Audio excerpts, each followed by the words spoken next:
पैदा हो जाए।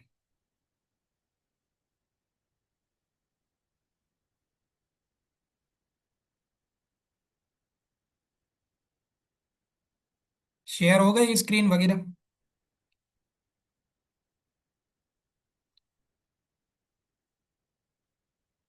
चलो, okay okay.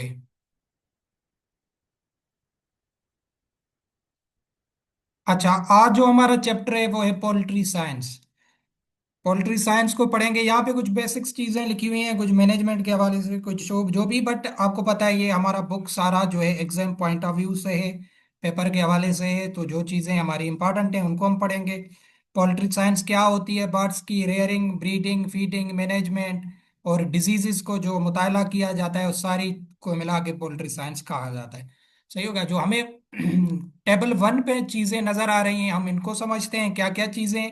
Parts of oviduct and there contribution, इनके फंक्शंस क्या है, वेरी वेरी इंपॉर्टेंट है। हर साल यहाँ से क्वेश्चन आते हैं। 2023 में लास्ट टाइम ये पोल्ट्री का हुआ है, फिर तो नहीं हुआ है। उससे पहले 18-20 में पोल्ट्री की नहीं थी जॉब्स। तो जो है ना, 23 को हम मद्देनजर रखते हैं। 23 में आप अगर देखेंगे तो आपको यहाँ से 3 क्वेश्चन मिलेंगे। सही हो गया, सिर्फ इस टेबल से, इन 5 चीजों से। तो ये वेरी वेरी इंपॉर्टेंट है, आपने अच्छे से समझने और जो है ना, जो चीजें बताऊं उनको याद रखना है।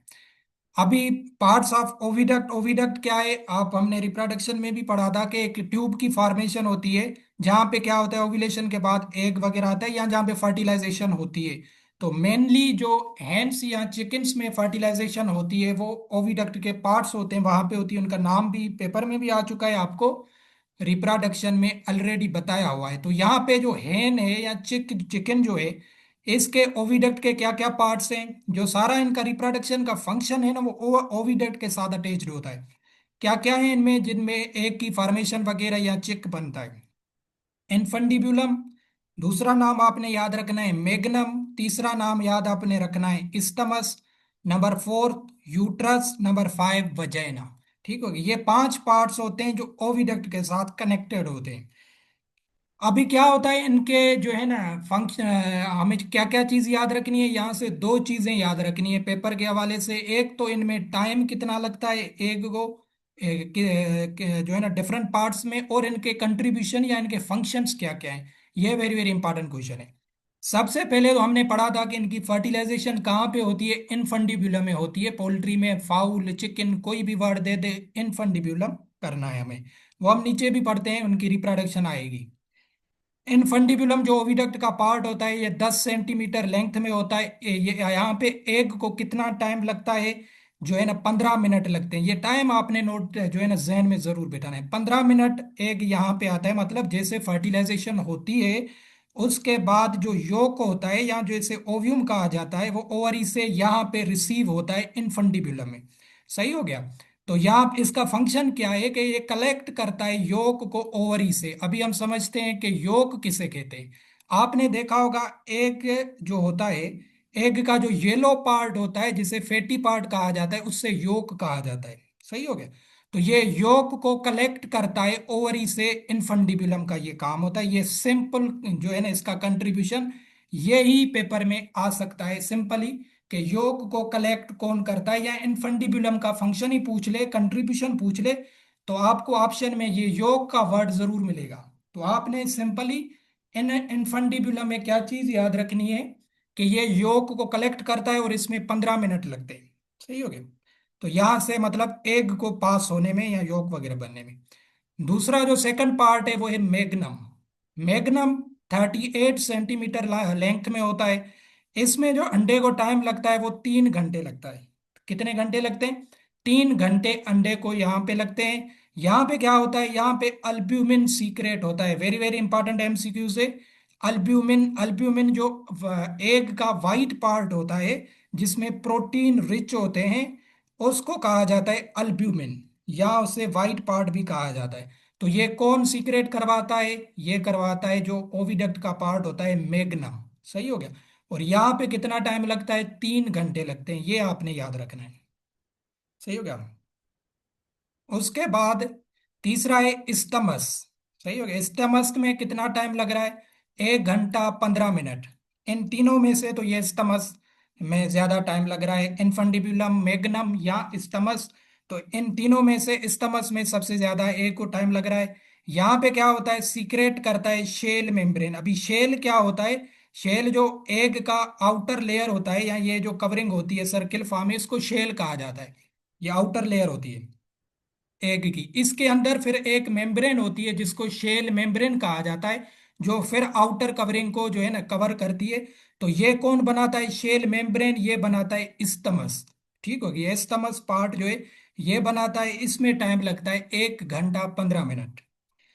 नंबर 4 फॉर्म जो है ना पार्ट है वो है यूट्रस। यूट्रस को यहाँ पे आपने याद रखना है, कहा जाता है शेल ग्लैंड। ये खुद ब खुद एमसीक्यूज है ये। ठीक होगा कि चिकन्स में यूट्रस को और क्या कहा जाता है, शेल ग्लैंड कहा जाता है। ये नाम आपने याद रखना है, ये वेरी वेरी इंपॉर्टेंट नाम है। आपको ये जो है ना शायद लाइट लग रहा हो, बट ये आपने याद रखना है, शेल ग्लैंड कहा जाता है इसको, यूट्रस को। यहाँ पे आपने टाइम नोट डाउन करना है, कितना टाइम लगता है, 21 घंटे लगते हैं। कितना, 21 घंटे लगते हैं। और ये क्या करता है, जो पूरा एग का शेल होता है ये वो सीक्रेट करवाता है। उसके साथ उसमें पिगमेंट या क्यूटिकल्स जो आउटर बाउंड्री होती है उसको जो है ना ये बनाता है, यूट्रस से सीक्रेट होती है। तो ये जो पूरा शेल होता है एग का, ये लास्ट में कौन बनाता है, जो शेल ग्लैंड होता है जिसको यूट्रस भी कहा जाता है, ये बनाता है। सबसे ज्यादा टाइम यहाँ पे लगता है 21 घंटे। सही हो गया। वजाइना में जो है ना चंद मिनट लगते हैं, और यहाँ से एक होल्ड होता है और बाहर जो है ना रिलीज हो जाता है। तो ये एक की फॉर्मेशन इस फॉर्म में होती है। एमसीक्यूज क्या याद रखने हैं, फिर रिपीट करवा रहा हूँ, इन्फंडिब्युलम और मैग्नम से कंट्रीब्यूशन आते हैं। ठीक होगा, अगर क्वेश्चन आता है तो इन दोनों से इनके फंक्शंस पूछे जाते हैं, बाकियों के नहीं पूछे जाते। कि योग कहाँ पे कलेक्ट होता है या बनता है, इन्फंडिब्युलम। अल्ब्यूमिन या व्हाइट पार्ट एक का कौन सीक्रेट करवाता है, मैग्नम। इनके आपने फंक्शन, टाइम आपने याद रखना है कि इन्फंडिब्युलम में 15 मिनट, ये ऐसे ही वर्बली 2-3 बार रिपीट होंगे तो याद हो जाते हैं। मैग्नम में 3 घंटे, इस्टमस में 1 घंटा 15 मिनट, और सबसे ज्यादा शेल ग्लैंड जिसको यूट्रस कहा जाता है उसमें 21 घंटे लगते हैं। सही हो गया। तो ये जो है ना आपने चीजें याद रखनी है। लेंथ से कभी क्वेश्चन नहीं आया है, अगर पूछी जाए तो ये मैग्नम की लेंथ आपने याद रखनी है 38 सेंटीमीटर। ये सिर्फ एक की करवा रहा हूं, सबकी याद रखने की जरूरत नहीं है, सिर्फ एक की आप याद रखें, वो है 38 सेंटीमीटर। यहाँ क्वेश्चन आ जाए कि जो है ना इन ओविडक्ट के पार्ट में से सबसे ज्यादा लेंथ में कौन होता है, तो वो भी होता है मैग्नम, जिसकी है 38 सेंटीमीटर लेंथ होती है। बाकी इनसे कोई क्वेश्चन नहीं होता है। सही हो गया। यहां तक आपने ये एमसीक्यू इस टेबल से याद रखने, और यहां से 3 क्वेश्चन आपके 2023 में आए थे। ये हम लास्ट में करते हैं पास्ट पेपर्स। आई थिंक ये टेबल क्लियर होगी। उसके बाद सेकंड चीज क्या है, वो है ओवी पोजीशन। ये भी आपने समझनी है, ये भी जो है ना डेफिनेशन भी आ सकती है और इसका टाइम पीरियड भी आ सकता है। ओवी पोजीशन किसे कहते हैं, ये इसकी सेम डेफिनेशन लिखी हुई है, act or process of egg laying in birds. Egg lay जो करती हैं हेन्स या बर्ड्स, उस प्रोसेस को ओवी पोजीशन कहा जाता है। ठीक है, मतलब जैसे चिकन्स हैं या हेन्स हैं, वो सॉरी हेन्स होंगी जो अंडे दे रही हैं आउटसाइड द बॉडी, वो अंडे फेंकती हैं, तो उस प्रोसेस को या उस एक्ट को क्या कहा जाता है, ओवी पोजीशन कहा जाता है। और इसमें टाइम कितना लगता है, टोटल टाइम टेकन, ये टाइम आपने याद रखना है, वेरी वेरी इंपॉर्टेंट टाइम है, 24 से 26 घंटे। कितने टाइम लगते हैं, 24 से 26 घंटे उन्हें टाइम लगता है ड्यूरिंग ओवी पोजीशन। सही हो गया। तो ये आपने चीज याद रखनी है ओवी पोजीशन से रिलेटेड, कि जो है ना ओवी पोजीशन किसे कहते हैं, एक लाइंग इन बर्ड्स, या जब हैन अंडे देती है या वो आउटसाइड द बॉडी अंडे फेंकती है, ले करती है, तो उसको ओवी पोजीशन कहा जाता है। और इसमें टाइम लगता है 24 से 26 घंटे। सही हो गया। तीसरी चीज ही ओवी पोजीशन से क्या इंपॉर्टेंट है, वो है इसका हार्मोन। जाहिर है केमिकल जो है ना, क्योंकि जब वो अंडे दे रही होगी तो जाहिर है उसमें कॉन्ट्रेक्शन वगैरह होगी। जो शेल ग्लैंड है जहाँ पे फाइनल एक तो यहाँ पे बनता है ना शेल ग्लैंड में, ये आखिरी इसका शेल सीक्रेट होता है। तो यहाँ पे इसकी कॉन्ट्रेक्शन वगैरह होगी, तो जाहिर है कुछ स्ट्रेस फॉर्मेशन होगी, तो हार्मोन्स भी रिलीज होंगे। तो कौन सा हार्मोन रिलीज होता है, ये हार्मोन पेपर में नहीं आया है कभी। इस दफा इसके चांसेस हैं कि इसका ये हार्मोन भी पूछा जा सकता है, कि कौन सा हार्मोन रिस्पॉन्सिबल होता है ओवी पोजीशन के लिए। वो होता है अर्जिनाइन वेसोटोकिन हार्मोन। और ये कहाँ से सीक्रेट होता है ये भी आपको दो ग्लैंड्स बताए थे पिट्यूटरी ग्लैंड के, एक इंटीरियर दूसरा पोस्टीरियर। तो ये जो बैक साइड पे जो है ना लोब लूब होती है पिट्यूटरी ग्लैंड की, वहां से पोस्टीरियर साइड से ये हार्मोन रिलीज होता है। तो यहाँ पे तीन क्वेश्चन ऑलरेडी बने हुए हैं जो सिंपल निकल सकते हैं। एक तो इसकी definition, the process of egg laying in birds is called oviposition, ये क्वेश्चन डायरेक्ट आ सकता है। टाइम तो इसका पेपर में 23 में आ चुका है कि कितना टाइम लगता है ओविपोजिशन में, 24 से 26 घंटे। तीसरा, इसमें हार्मोन कौन सा रिस्पॉन्सिबल होता है, वो होता है अर्जिनाइन वेसोटोकिन। ठीक है, जब भी एग देने के लिए हैंड्स प्रेशर एडॉप्ट करती हैं तो ब्रेन रिलीज करता है ये हार्मोन अर्जिनाइन या वेसोटोकिन जिसे कहा जाता है, जिससे यूट्रस में कॉन्ट्रक्शन होती है और उससे एग रिलीज होता है या बाहर आउटसाइड द बॉडी वो फेंकता है। तो ये हार्मोन रिस्पॉन्सिबल होता है इस पूरे प्रोसेस के लिए, ओवी पोजिशन के लिए। सही हो गया, ये आपने याद रखना है। ये था ओवी पोजीशन का कंसेप्ट। यहां से ये भी याद रखना है ना, कभी कभी वो हार्मोन खुद दे दे कि वेसोटोकिन हार्मोन इज रिस्पॉन्सिबल फॉर ओवी पोजीशन, इट सीक्रेट्स फ्रॉम, ये आपसे पूछ ले कि कहाँ से सीक्रेट होता है, तो आपको ये भी पता हो क्योंकि ये यूनिक है, पोस्टीरियर से निकलता है, जैसे ऑक्सीटोसिन भी पोस्टीरियर से था। तो आपने ये भी चीज एमसीक्यूज याद रखनी है कि ये पोस्टीरियर से निकलता है ना कि इंटीरियर से। ये भी एक खुद ब खुद एमसीक्यूज है। उसके बाद जो नेक्स्ट चीज है वो है इंक्यूबेशन पीरियड। इंक्यूबेशन पीरियड सबसे पहले तो हम इसकी डेफिनेशन समझते हैं, फिर इसमें और चीजें भी हैं। इंक्यूबेशन पीरियड किसे कहा जाता है, वो time period from oviposition to hatching of an egg. ठीक हो गया, टाइम पीरियड को कहा जाता है, ओविपोजिशन किसे कहा जाता है, जब एग लैंग होता है या जो बर्ड्स एग देते हैं उस प्रोसेस को ओविपोजिशन। तो वहां से लेकर हैचिंग ऑफ चिक, जब तक चिक अंडे से बाहर नहीं निकलता उस टाइम तक जो टाइम होता है उसको कहा जाता है इंक्यूबेशन पीरियड। ये आपने दो वर्ड्स याद रखने, एग लाइंग से लेकर हैचिंग तक जो टाइम होता है उसको इंक्यूबेशन पीरियड कहा जाता है। ठीक हो गया। या इसको और लफ्जों में अगर मैं बताऊं तो वो टाइम जो एग फर्टिलाइज्ड एग हैं उनको चिक डेवलप होने में लगता है उसको कहा जाता है इंक्यूबेशन पीरियड। जो एग से ही जाहिर है चिक निकलता है, तो जब चिक कंप्लीट बन जाता है और वो जो निकलता है तो उस तक जो टाइम लगता है उससे इंक्यूबेशन। जैसे आप इसको हम एग्जांपल दें, जैसे हमने काफ या काउज में पढ़ा था गेस्टेशन पीरियड, वहां से जो एम्ब्रियो वगैरह बन रहा था या फर्टिलाइजेशन हो रही थी उसके बाद प्रेगनेंसी तक या पार्चुरेशन तक जो टाइम था वो क्या था, गेस्टेशन पीरियड था ना। 9 महीने हमने पढ़ा ना काऊ का, कितना होता है गेस्टेशन पीरियड, 9 मंथ का। तो ये क्या था, ये टाइम पीरियड था उसको काफ बनने में। ठीक हो गया। तो ये चिकन्स में फिर होता है इंक्यूबेशन पीरियड, जो एग लाइंग से लेकर हैचिंग तक जो टाइम होता है या चिक को डेवलप होने तक जो टाइम होता है उसे इंक्यूबेशन पीरियड कहा जाता है। सही हो गया, वो आपने सुना होगा 21 दिन इंक्यूबेशन पीरियड होता है चिकन्स का, और ये क्वेश्चन भी 2025 में आया हुआ है। ये तो सिंपल क्वेश्चन था, ये है इंक्यूबेशन।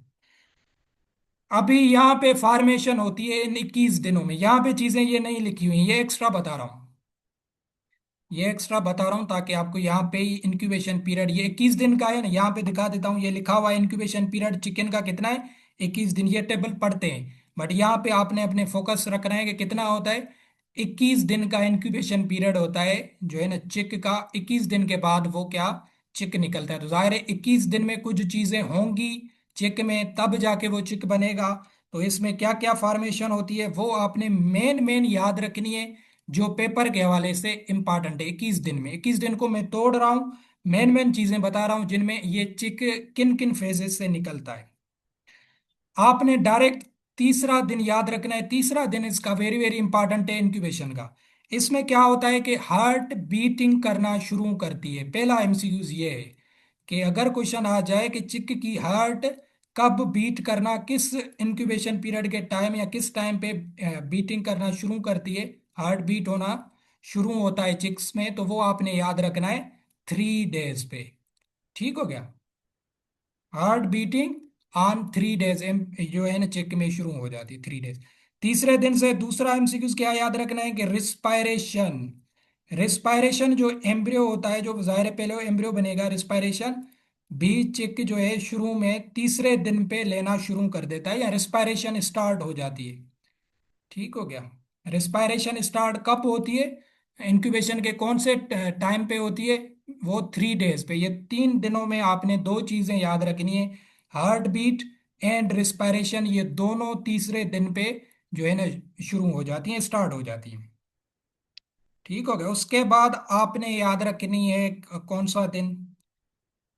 अगर पूछी जाए कि बीक जो होती है बर्ड्स की या चिक्स की, जो बीक होती है वो कब बनना शुरू होती है, वो भी दिन हम याद रखते हैं। वो बनती है 5 डेज पे। कब बनती है? 5 to 7 डेज, ये वेरिएशन है। बट 5 डेज पे जो है ना बीक बनना शुरू हो जाती है बर्ड्स की। ये 21 दिन को मैं तोड़ रहा हूँ, मैं दोबारा बता रहा हूँ। जाहिर है 21 दिन में ये सारी चीजें होती हैं। क्या होती है? बीक जो होती है वो डेवलप होना शुरू हो जाती है, बिगिन होती है। ठीक हो गया। ये 5 to 7 डे का टाइम पीरियड होता है। फीदर्स अगर पूछे जाए कि फीदर्स चिक में का किस डे जो है ना इंक्यूबेशन पीरियड में या किस इंक्यूबेशन के टाइम में अपीयर होते हैं, तो आपने याद रखना है 8 से 14 दिन के बीच में। वो ऑप्शन डिसाइड करेगा कि वो क्या देता है। ये आपने रेंज याद रखनी है, 8 से 14 दिन में फीदर्स अपीयर हो जाते हैं। ठीक। फीदर्स जो चिक्स के होते हैं वो अपीयर्स हो जाते हैं कब? 8 से 14 दिन के दरमियान। वहां पे आपको ऑप्शन में एक ऑप्शन एक देगा, दूसरा बहुत बड़ा के देगा।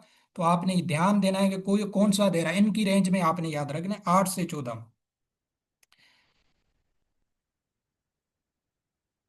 तो बस ये चीजें यहाँ से इंपॉर्टेंट है।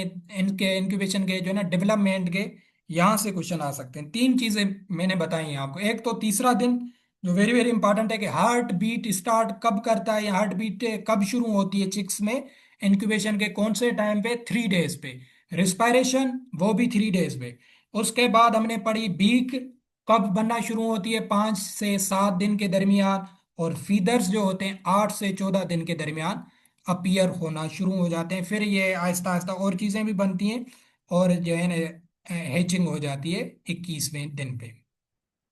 ये इंक्यूबेशन से रिलेटेड कोई चीज, कुछ चीजें आपको बताएं जो पेपर के हवाले से एसपीएससी में इंपॉर्टेंट है। उसके बाद यहाँ पे इंक्यूबेशन के साथ साथ हैचिंग की भी आपने डेफिनेशन याद रखनी है। ये तो था इंक्यूबेशन। हैचिंग किसे कहते हैं ये भी डेफिनेशन आपको पता हो। सही हो गया। इंक्यूबेशन में आपने देखा कि एग लाइंग से लेकर जो है ना एग ले किए जितने हैं ने, वहां से लेकर जो है ना हैचिंग तक, हैच नहीं हुआ है बट हैचिंग तक, या जो चिक है वो बिल्कुल डेवलप हो चुका है, उसको हमने कहा था कि क्या कहा जाता है, इंक्यूबेशन पीरियड कहा जाता है। और हैचिंग किसे कहते हैं? हैचिंग कहा जाता है जो है ना डेवलपमेंट से लेकर फाइनल चेक जो है ना जिसमें शेल को ब्रेक करता है।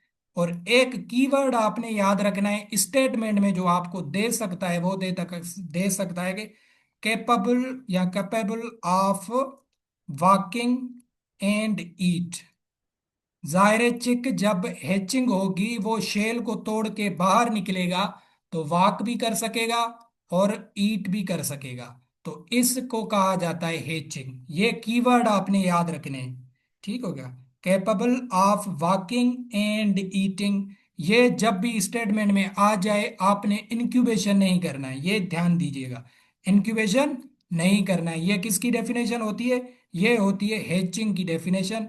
हैचिंग किसे कहा जाता है? जिसमें वो जो है ना शेल को तोड़ के वहां से जब बाहर निकलता है, उसके बाद वो वाक करना शुरू करता है या ईटिंग करना शुरू करता है, तो उसको कहा जाता है जो है ना हैचिंग कहा जाता है। ठीक हो गया।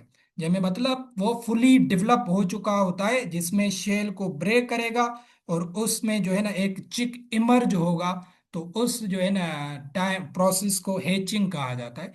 बट ये कीवर्ड्स मैंने आपको बताए, capable of walking and eating. जब भी स्टेटमेंट में ये दो वर्ड लग जाएं, आपने जरूर ध्यान देना है कि हैचिंग ऑप्शन में जरूर होगा। ये हैचिंग को कहा जाता है। सही हो गया।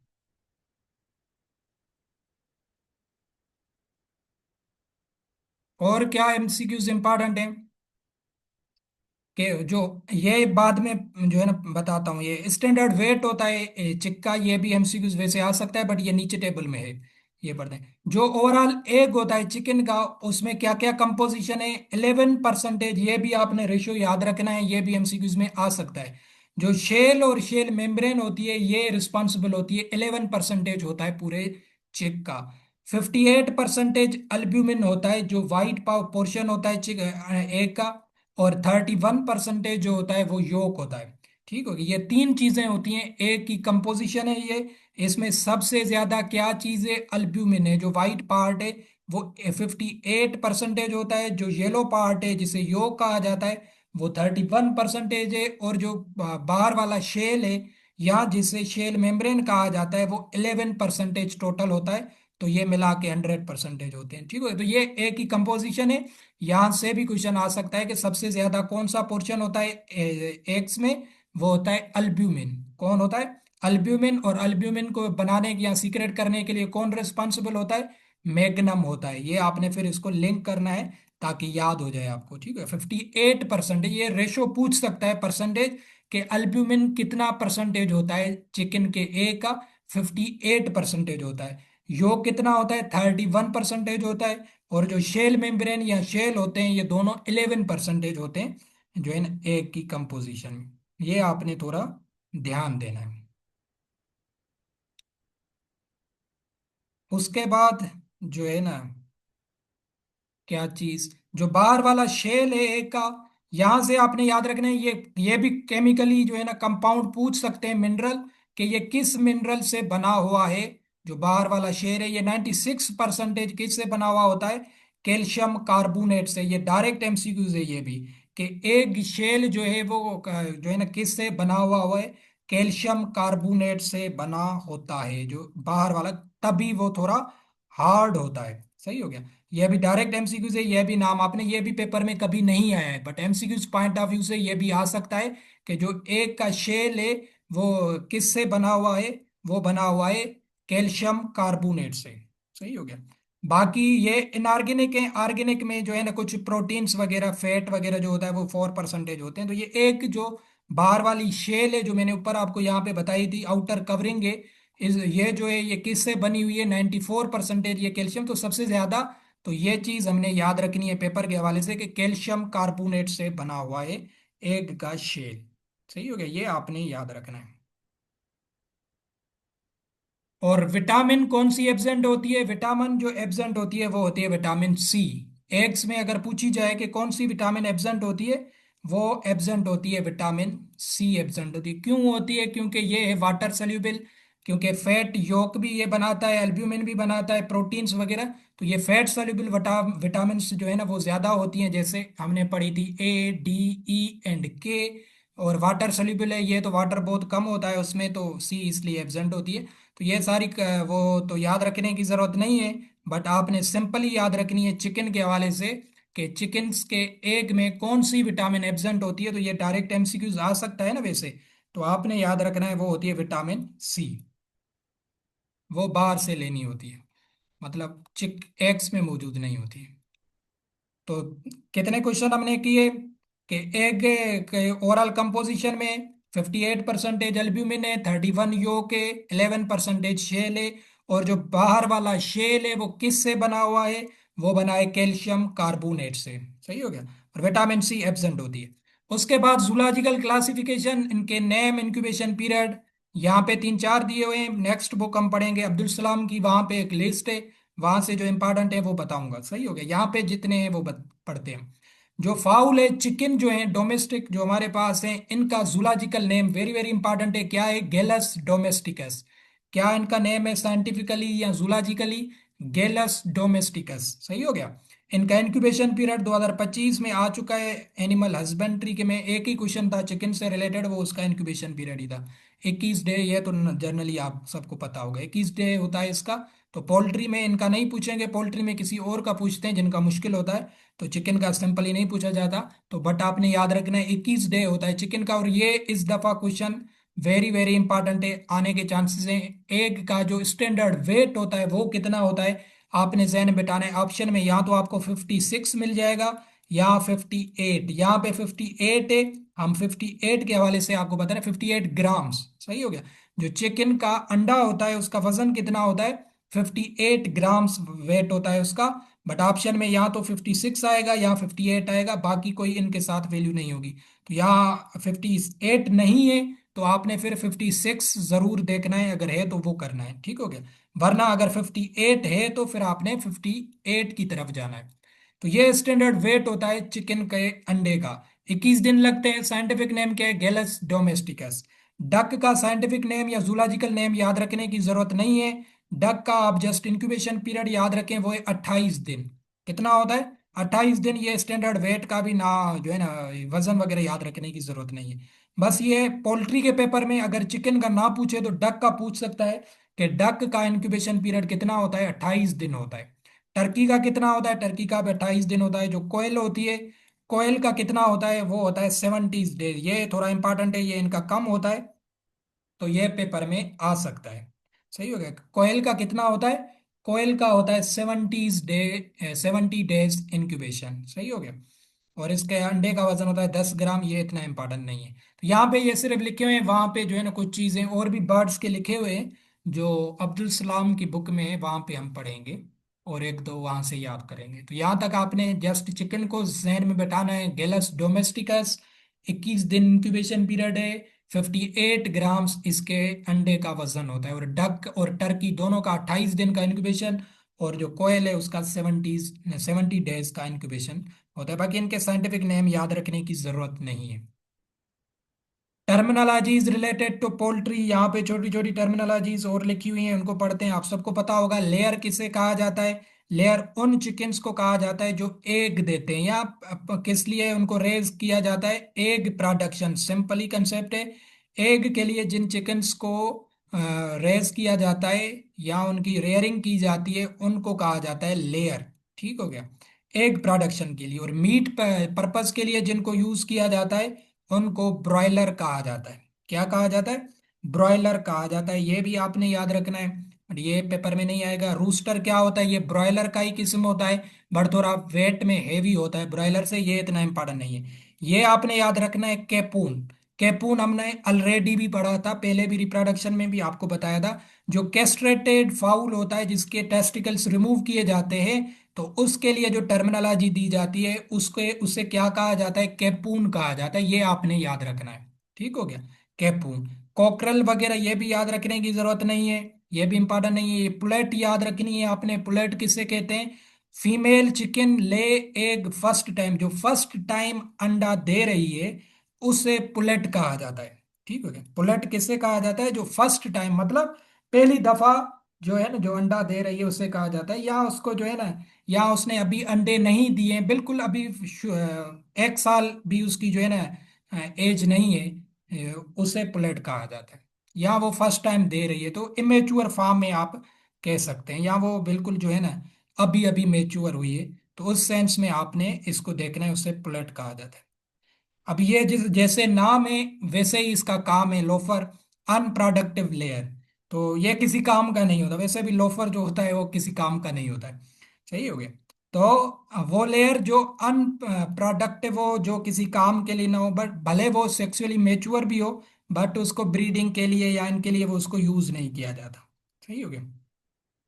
कुछ होते हैं ना चिकन्स भी ऐसे कुछ होते हैं जो हम कहते हैं यार ये काम का नहीं है, या जो वहां पे उसकी कंडीशंस ऐसी होती हैं, तो उसके लिए उन्हें टर्म्स दिया जाता है लोफर का। बट ये इतना इंपॉर्टेंट नहीं है पेपर के हवाले से, बट बता रहा हूँ। लिखा हुआ है। होवर किसे कहा जाता है?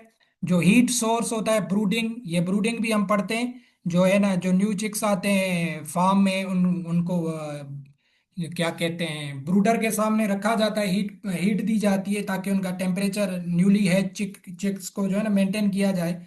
तो उस प्रोसेस को ब्रूडिंग कहा जाता है। ये नेचुरली भी होता है, आर्टिफिशियल भी होता है। तो जो हीट सोर्स है जिससे वो हम हीट देते हैं, उसको हूवर कहा जाता है। यह भी इतनी इंपॉर्टेंट पेपर के हवाले से डेफिनेशन नहीं है। उसके बाद क्लच। क्लच आपने याद रखनी है, ये इंपॉर्टेंट है पेपर के हवाले से डेफिनेशन। क्लच किसे कहते हैं? कि a batch of an egg laid by an hen on consecutive days. Consecutive word आपने याद रखना है। ये स्टेटमेंट में अगर आ जाए तो ये क्लच होगा। मतलब क्या है इसका, कि जो हैन है वो सीक्वेंस में जो है ना अंडे दे रही है, एक दिन भी दिया, दूसरे दिन भी दिया, सेम डेज पे दे रही है, कंसेक्टिव डेज पे। तो उसको क्या कहा जाता है, क्लच कहा जाता है। ठीक है। मतलब एक काफी हैंस होती हैं गांव में जो डेली अंडा देती है ना, 3 4 दिन के लिए वो डेली डेली अंडा देती हैं, तो वो कंसेक्टिव डेज पे कंटिन्यू फार्म में अंडे दे रही हैं, तो इसको क्या कहा जाता है, क्लच कहा जाता है। क्या कहा जाता है, क्लच कहा जाता है। ये आपने याद रखना है। यह कुछ टर्मिनोलॉजीज यहाँ पे लिखी हुई थी जो आपको बताई। उसके बाद आती है कैंडलिंग। कैंडलिंग भी वेरी वेरी इंपॉर्टेंट है, इसकी डेफिनेशन भी और इसके टाइम भी, दोनों चीजें कैंडलिंग से इंपॉर्टेंट है। सबसे पहले कैंडलिंग होती क्या है। कैंडलिंग होता है एक प्रोसेस ड्यूरिंग इंक्यूबेशन जो हम करते हैं, इंक्यूबेटर्स में अंडों को रखते हैं। एक्स की एग्जामिनेशन की जाती है जो है ना लाइट के थ्रू, ताकि उसमें फर्टिलिटी चेक की जाती है या एम्ब्रियो की डेवलपमेंट चेक की जाती है। तो उसे कैंडलिंग कहा जाता है, ताकि वो अंडा जो हमने रखा है वो फर्टाइल हुआ है या उसमें एम्ब्रियो डेवलप हुआ है या उसकी डेथ हो चुकी है। तो इसको चेक करने के लिए जो प्रोसेस किया जाता है उसको कहा जाता है कैंडलिंग। ठीक हो गया। The process of examination of eggs to check fertility and embryo development is called कैंडलिंग। उसे कैंडलिंग को कहा जाता है। इलेक्ट्रिकल कैंडलर होता है, डार्क रूम में जो है ना लाइट लगाई जाती है और अंडों के ऊपर चेक किया जाता है, ताकि जो है ना वो किस तरीके से किया जाता है हम नीचे पढ़ते हैं। दो कैंडलिंग की जाती है, आपने दोनों के टाइम याद रखने हैं। फर्स्ट कैंडलिंग की जाती है फर्स्ट वीक पे on the seventh day, day याद रखना है। सेवंथ डे पे की जाती है फर्स्ट कैंडलिंग। ठीक हो गया। फर्टाइल एग कैसे होता है ना, जो अंडा सही होता है ना उसमें क्या होता है कि जो है ना ब्लड वेजल्स नजर आ जाती हैं इस लाइट के कैंडलर, जो इलेक्ट्रिकल कैंडलर होता है ना, इसकी जैसे वो लगाया जाता है, डार्क रूम होता है और उसमें फुल जो है ना ब्राइटनेस दी जाती है कैंडलिंग के जो है ना हिसाब से। तो इसमें जो अंडे के ऊपर जैसे देखा जाता है तो वहां पे ब्लड वेजल्स नजर आएंगी। अगर ब्लड वेजल्स नजर आएंगी तो हमारा चिक जो है ना बन रहा है, और जो है ना हम उस अंडे को आगे चलाएंगे, वो हमारा एग फर्टाइल है। सही हो गया। अगर इनफर्टाइल एग होगा तो उससे कैसे पता चलेगा, उसमें जो है ना कोई चेंज नजर नहीं आएगी, योक जो येलो पार्ट होगा वो नजर आएगा। सही हो गया। योक नजर आता है, या जो है ना उसमें कोई ऐसा चेंजिंग नजर नहीं आती, क्योंकि मैंने आपको बताया तीसरे दिन पे क्या होता है, रिस्पायरेशन भी हो जाती है, हार्ट वगैरह, तो ब्लड वेजल्स नजर आनी चाहिए फर्टाइल में। अगर डेड होगा एम्ब्रियो, बिल्कुल मर चुका है, क्योंकि मर भी जाते हैं, तो उसमें क्या होता है, ब्लड रिंग्स बनती हैं, ये भी याद रखना है। क्या होती है, ब्लड रिंग्स नजर आएंगी, तो वो हम देखेंगे कि वो एम्ब्रियो में डेथ हो चुकी है, और उसको फौरन रिमूव किया जाता है। सही हो गया, अंडों को उनको रिमूव किया जाता है। तो अगर ब्लड वेजल्स नजर आएंगी तो वो अंडे रखे जाते हैं, बाकियों को फारिग किया जाता है वहां से। तो इस चीज को देखने के लिए की जाती है कैंडलिंग। सही हो गया। कैंडलिंग की जाती है, कब की जाती है, पहली की जाती है सेवंथ डे पे, आपने डे याद रखना है, एग्जैक्ट याद रखना है। सेवंथ डे पे की जाती है, टू डिस्कार्ड इनफर्टाइल एग्स। हमने देखा अगर ब्लड वेजल्स नजर आ रही हैं तो ठीक है, अगर योक नजर आ रहा है तो उसे वो क्या है, इनफर्टाइल एग, उसको बाहर किया जाता है। सही हो गया, ये सेवंथ डे पे किया जाता है।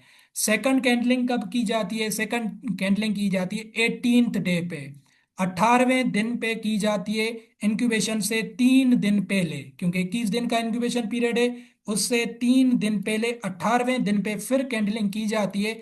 इसमें क्या किया जाता है, अगर किसी शेल में डेड, हमें डेड शेल नजर आ रहा है, ब्लड रिंग्स नजर आ रही है, तो हम उस अंडे को फौरन बाहर फेंकते हैं। ठीक हो गया। तो उसमें अगर मर चुका है, क्योंकि कुछ क्या होते हैं कि आर्गन्स बनते भी हैं, लास्ट में आके 18th डे पे उनकी डेथ हो जाती है, तो क्या होता है कि उनको बाहर फेंका जाता है, अंडों को बाहर निकाला जाता है दूसरों से। तो ये दोनों चीजें आपने याद रखनी है। लेस देन 1 मिनट है, आपने फिर दोबारा भी ज्वाइन करना है अगर बीच में वो हो जाए। फर्स्ट कैंडलिंग सेवन सेवन डे पे इनफर्टाइल एग्स को रिमूव किया जाता है। सेकंड कैंडलिंग की जाती है 18वें दिन पे, जिसमें डेड इन शेल अगर हो चुका है, जो है ना, अगर एम्ब्रियो की डेथ हो चुकी है, चिक की